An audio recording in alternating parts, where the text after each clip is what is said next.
When it comes to engaging your customer, there are 3 stages: get, grow, and go. Get is about getting their attention, grow is turning that attention into interest, and go is compelling them to take action as a result. You can think of it like lighting a fire. There's the initial strike of the match, that's get. When the tinder catches, that's grow. And finally, the fire roars into action, which is go. Hi, I'm Bri Williams, the behaviour changer. In this video, I'm going to explain the get part of the process, because if we don't get our customers' attention, all our work goes to waste. It's not just external customers we need to consider either. You may need to get the attention of a colleague or supplier too.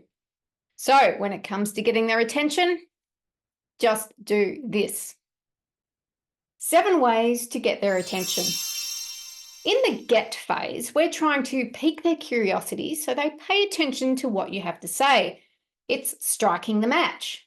If we don't engage them quickly, the match will flame out and we'll be left with burnt fingers. Attention at this stage is so fleeting that it will likely be subconscious. Facts and logic aren't going to capture their interest. Instead, here are 7 techniques to get their attention. Number 1, surprise! The brain is a predictive machine, so when things don't follow the usual pattern, they draw our attention. Here's an example. Unit 2, 15 mil a quart, 1 open, multiple buyers, under offer, wanna sell, list with us. We start watching a video thinking it's about a weightlifter, but then it segues into a property ad. The pattern of physical movement serves as the bridge between the weightlifting and real estate contexts.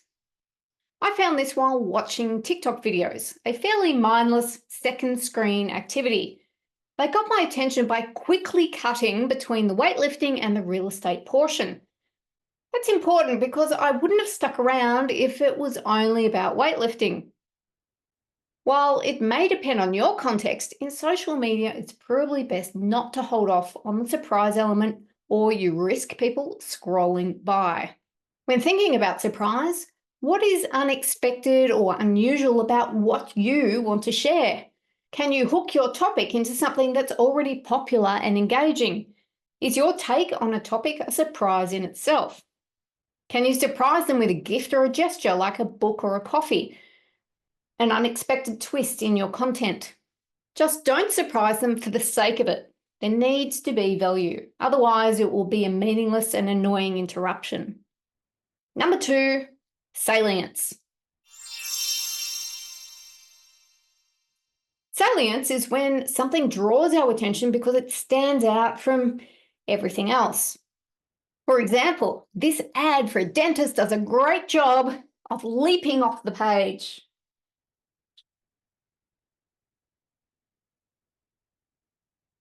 And this Chemist Warehouse receipt is an example of drawing attention to the right thing. In this case, focusing the customer on what they've saved rather than what they have spent. Emojis are highly salient visual elements that can help attract attention. You might use them in a subject line or body of an email, for example. To maximise their persuasiveness, just be sure to use them to reinforce text rather than replace it. And if you want to get their attention on your website, use call to action button colours that are complementary but contrasting. For example, rather than match the buttons to the rest of the site, make sure the most important action stands out. And perhaps the most salient element of all, their name. Have you noticed that even in a busy room, you can hear when your name is mentioned by someone? Known as the cocktail party effect, we are very attuned to our name. So when it appears in an email, letter, speech, or post, we are much more likely to tune in.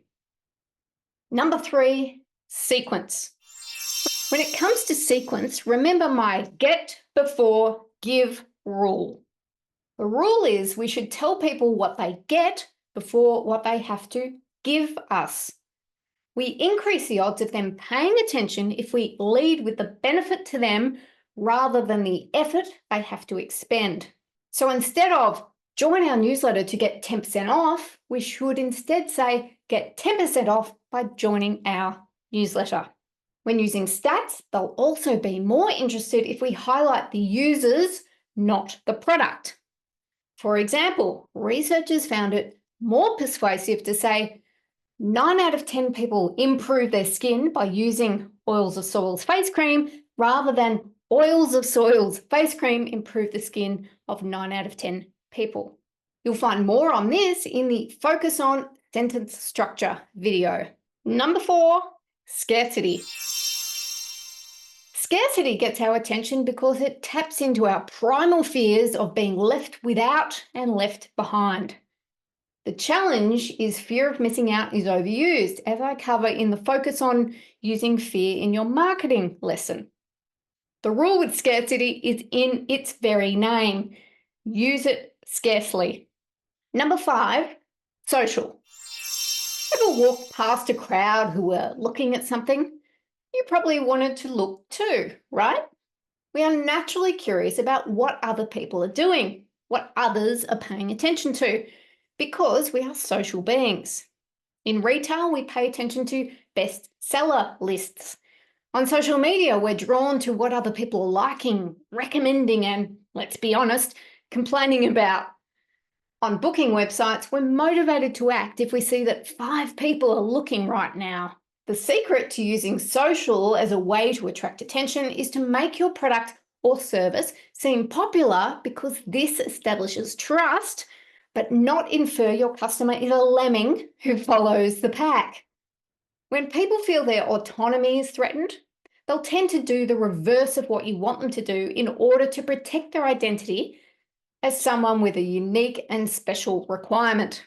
Using language later in the Get, Grow, Go engagement process, like the decision is yours or feel free to decide on what's best, can counterbalance any ick they feel from doing what everyone else does. And speaking of being special, exclusivity works to gain attention too.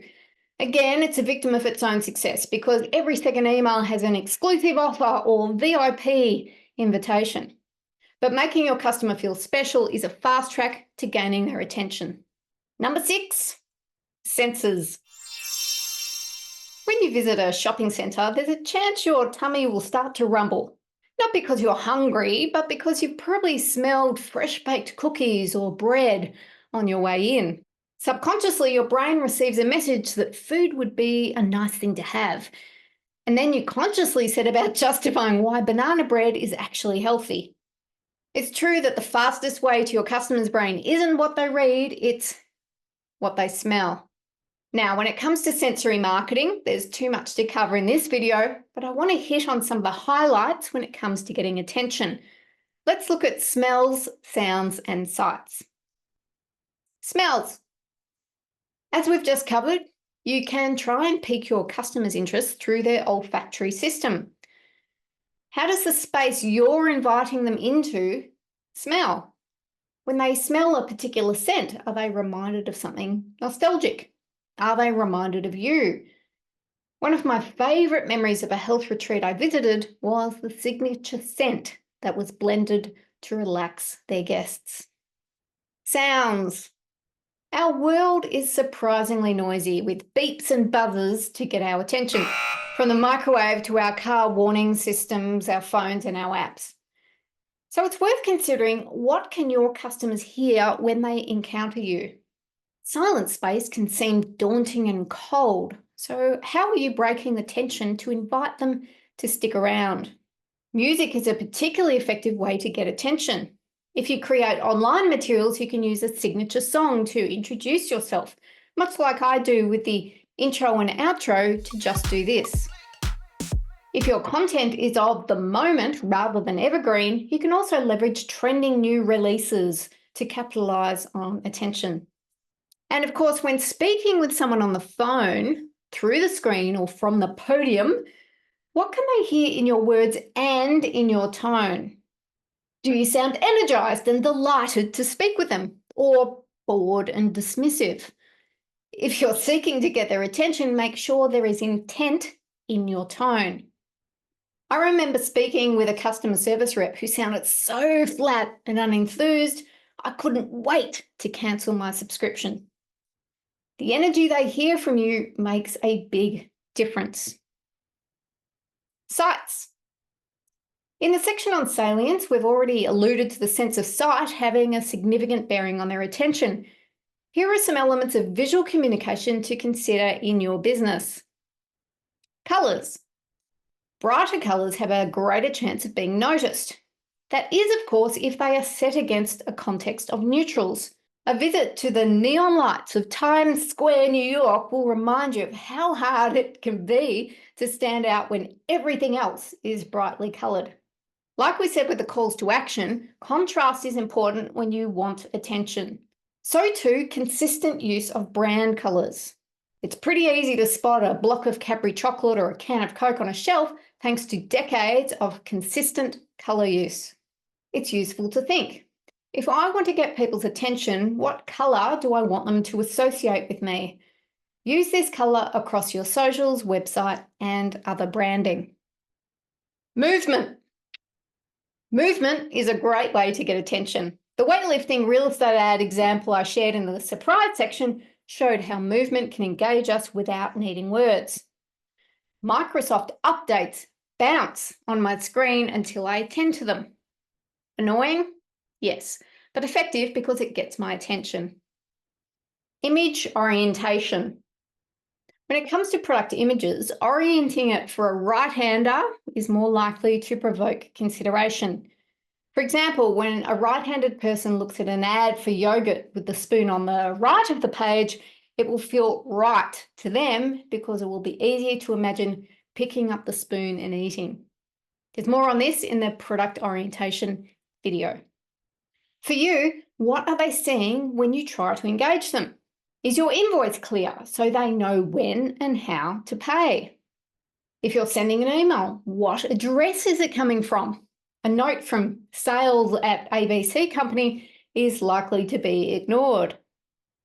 What subject line are you using to get their attention? Is there a benefit to them, explicit or implied, for clicking to open it? Insurance update, for example, isn't going to cut it. They should instead have included what had changed in the month that I needed to know. If you have a physical location, what do they see before they even enter the premises? Cafes with chairs and tables out the front are more likely to be visited, and doors that are already open are more likely to be walked through. And is your signage clear from a distance? I passed an A-frame board recently that used such a small font that it was impossible for cars driving past to see.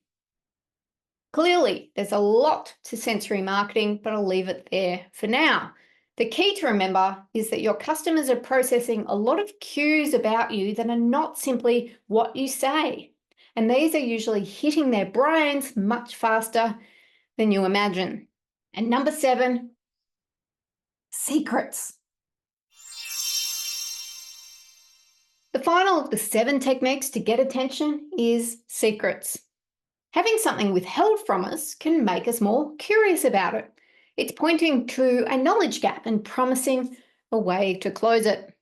Take, for example, what to say to get people's attention using secrets and the secret to knowing why secrets work. That's what I share exclusively with my Just Do This members. Just Do This is designed specifically for small business owners who are short on time and want answers on what to do to get better results. I've spent over 25,000 hours studying behavioural science, so you don't have to. Find out more at briwilliams.com. Because when it comes to customer and staff behaviour, why guess when you can know?